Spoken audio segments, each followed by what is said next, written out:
Que a graça do Senhor Jesus seja comigo e também com você, com todos nós, agora e cada dia do nosso viver.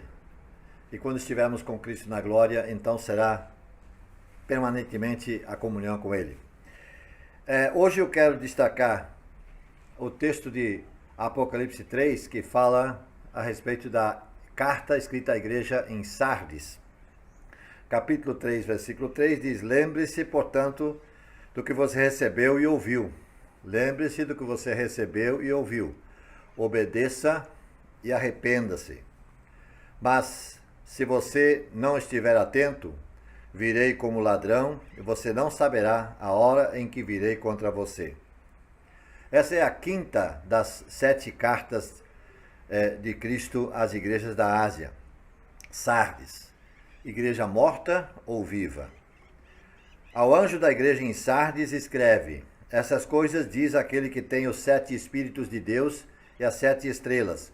Conheço as tuas obras, que tens nome de que vives, mas estás morto.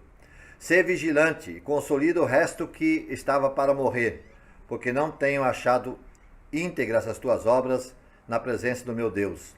Lembra-te, porém, do que tens recebido e ouvido.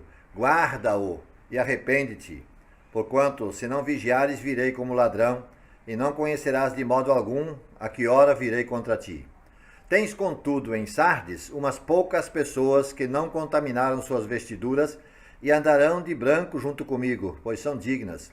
O vencedor será assim vestido de vestiduras brancas, e de modo nenhum apagarei o seu nome do livro da vida. Pelo contrário, confessarei o seu nome diante de meu Pai e diante dos anjos. Quem tem ouvidos, ouça o que o Espírito diz às igrejas. O nome da cidade Sardes vem da palavra hebraica sarid, que significa o que escapou, ou o remanescente. Historicamente, Sardes era capital da região chamada Lídia e tinha um passado cheio de glórias. Entretanto, no tempo do Império Romano, isto é, na época que João viveu, Sardes havia declinado muito, tornando-se uma cidade de província, sem brilho, sem importância. O remetente da carta da igreja de Sardes, Cristo, se identifica como o que tem os 7 Espíritos de Deus e as 7 estrelas. Os 7 Espíritos de Deus significam a plenitude do Espírito Santo. Agora, reparem o que o Senhor revelou pela boca do profeta Isaías a respeito dessa plenitude do Espírito Santo. Isaías 11, 2 diz assim: Repousará sobre ele o Espírito do Senhor, o Espírito de sabedoria, o Espírito de entendimento, o Espírito do conselho, o Espírito de fortaleza, o Espírito do conhecimento e o Espírito do temor do Senhor. Reparem que Cristo tem, portanto, todos esses poderes, pois os 7 Espíritos de Deus estão sobre ele. Tudo está nas suas mãos, inclusive o destino da igreja. Quando dizemos que o crente precisa ter ou viver na plenitude do Espírito Santo, às vezes me parece que estamos ligeiramente equivocados. Creio ser impossível qualquer ser humano experimentar essa plenitude descrita pelo profeta Isaías, referindo-se a Jesus. No entanto, o que o Senhor quer de nós é que fiquemos cheios do Espírito Santo, que parece ser um pouco diferente. Mas vamos em frente. Nas cartas anteriores, sempre havia primeiro um elogio e só depois o remetente da carta, Jesus Cristo, fazia crítica ao ponto negativo da igreja. Aqui, porém, Jesus inverte a ordem. Há mais pontos negativos do que positivos. Em essência, a crítica se refere ao fato de que a igreja de Sardes demonstrava externamente uma grande atividade, ou seja, aparentemente está tudo em ordem, mas nenhuma vida espiritual. Por fora parecia viva, mas por dentro estava morta. Ou seja, após um início cheio de vida, a igreja de Sardes endureceu seu coração. Reparem que a igreja, em contraste com as 4 anteriores citadas nesse livro de Apocalipse, ela é deixada em paz. Satanás não a perturba. Satanás não é nem citado na carta. Por quê? Porque em Sardes não há falsas doutrinas, não há falsos profetas, também não há sofrimento nem tribulações, justamente porque aquela igreja está morta. Tens nome de que vives, mas está morta. Estás morta. É claro que Sardes está morta aos olhos do Senhor, porque aos olhos do mundo ela estava viva. Ela era uma igreja atuante, de aparência. Somente parece estar viva.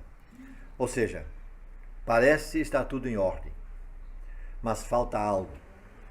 E ela pretende algo que não existe. É exatamente isso que acontece com muitos chamados cristãos. Tem nome de cristão, mas não vivem como cristão. São pessoas que estão espiritualmente mortas. E aqui o Senhor Jesus dá um aviso à igreja, no caso Sardes. Ele aconselha a igreja de Sardes a ser vigilante e a confirmar as coisas que restam, que estavam para morrer. Naquela igreja existia ainda alguma coisa que estava viva e que por isso mesmo seria possível reverter o estado moribundo em que se encontrava. Isso caso eles ouvissem as palavras do remetente da carta, do próprio Senhor Jesus. Reparem que em o Novo Testamento o termo vigiar se refere mais a manter-se ocupado plenamente no serviço do que simplesmente manter os olhos abertos. O ponto positivo e as promessas que nós temos aqui. Tens, contudo, em Sardes umas poucas pessoas que não contaminaram suas vestiduras e andarão de branco junto comigo, pois são dignas. A igreja de Sardes, nessa igreja, poucas pessoas mereciam algum elogio. Esses, diz o autor da carta, Jesus Cristo, não contaminaram seus vestidos. Significa que alguns não participaram dos cultos pagãos, do mundanismo reinante e da corrupção da cidade. Esses poucos haviam permanecido fiéis ao Senhor. Para esse grupo fiel, então é prometido que ele andará com o Senhor vestindo vestes brancas, sem manchas. Essa figura tem um especial significado no caso da igreja em Sardes, pois a cidade se orgulhava do seu comércio de tecidos coloridos usados especialmente por pessoas mundanas nas práticas obscenas. Quem está com Jesus não tem esse tipo de vestes, mas vestes sem manchas, vestes brancas, purificadas no sangue do Senhor Jesus Cristo. Que sejamos contados como tais. Sejamos vigilantes e observemos o que o Senhor tem a nos dizer nos últimos dias dessa caminhada aqui nesse mundo. Porque o Senhor Jesus está vindo. Ele não disse quando, ele diz que vem sem aviso. Vem quando o Pai determinar, mas ele virá.